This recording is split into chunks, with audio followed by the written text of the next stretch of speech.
What happens after you get a COVID-19 test? The samples collected from nose swabs are sent to Ontario's labs. We're about to take you inside this Life Labs facility and give you an exclusive look at how they're winning the fight against the backlog and debunk any myths about the accuracy of tests.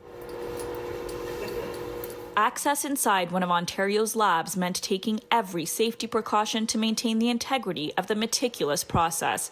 After suiting up, we were given a step-by-step guided tour from the moment a sample arrives to when the COVID-19 results are posted. We receive samples on and off all day, so they're consistently coming in.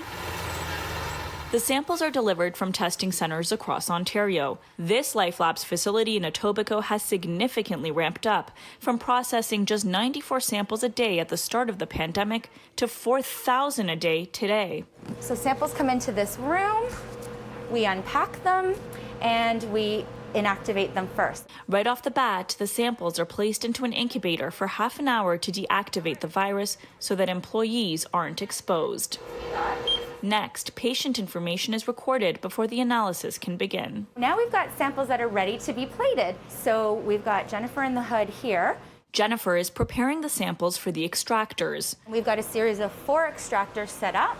These robots have a special task. They separate the virus from the samples. This used to be done manually, but these machines can extract the virus from 200 samples in an hour and a half.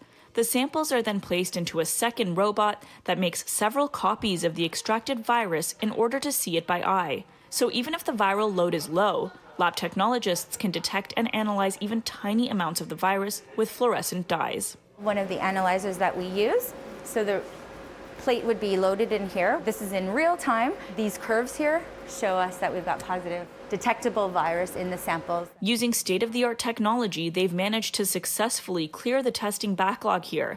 They've also doubled their workforce and shifted to a 24/7 operation. It's been a ride, definitely. I think the biggest thing is we work as a team, and you have to work as a team to be able to get through these sorts of volumes that we do.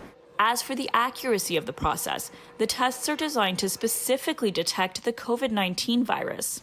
When you're looking at a molecular test and you're looking at something that gets down to the nucleic acid, we can make those tests very specific.